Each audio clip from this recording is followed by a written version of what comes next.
नमस्कार दोस्तों, आपने आइंस्टीन का ये फेमस कोट तो जरूर सुना होगा जिसमें वो कहते हैं कि मैं ये नहीं जानता कि थर्ड वर्ल्ड वार कैसे लड़ी जाएगी, लेकिन मैं ये जरूर जानता हूँ कि चौथी वर्ल्ड वार जरूर ही पत्थरों से लड़ी जाएगी। मतलब सीधा है, वो कहीं ना कहीं परमाणु युद्ध की विध्वंसकता के बारे में इशारा कर रहे हैं, जिसका नज़ारा हम सब ने हिरोशिमा और नागासाकी में देख रखा है। चलिए बिना किसी कॉम्प्लिकेशंस के शुरू करते हैं।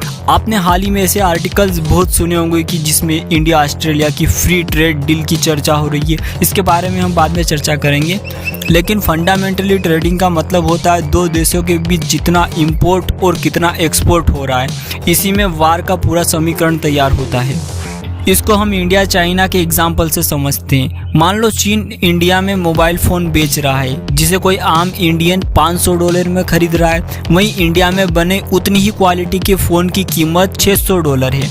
अब आम इंडियन सस्ता फ़ोन ही खरीदना पसंद करेगा, जिससे इंडियन कंपनीज को भारी लॉसेस होगा।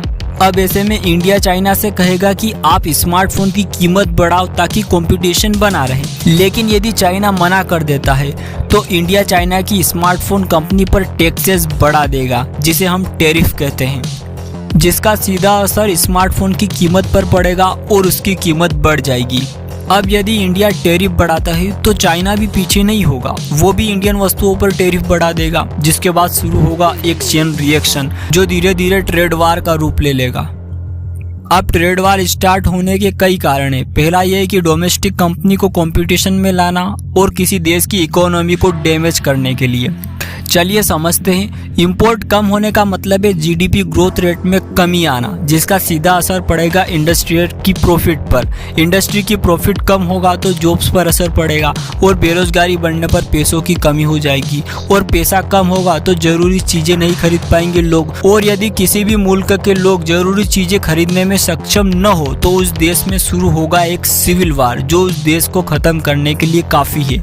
लेकिन कई मुल्कों में इस ट्रेड वार का फ़ायदा भी होता है, क्योंकि उनका सामान ज़्यादा बिकना शुरू हो जाता है। जैसे अमेरिका में चाइना की चाय पर टैरिफ बढ़ने पर महंगी हो जाएगी और लोग इंडिया की चाय खरीदना पसंद करेंगे, जिससे भारत का एक्सपोर्ट अमेरिका में बढ़ जाएगा।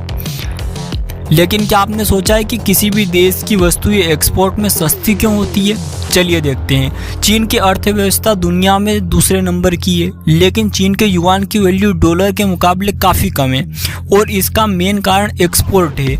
यदि चीन अपनी करेंसी की वैल्यू बढ़ाएगा तो उसका सीधा असर एक्सपोर्ट पर पड़ेगा, और यदि चीन का एक्सपोर्ट कम होगा तो चीन की इकोनॉमी चरमरा जाएगी, क्योंकि चीन की इकोनॉमी एक्सपोर्ट पर टिकी है।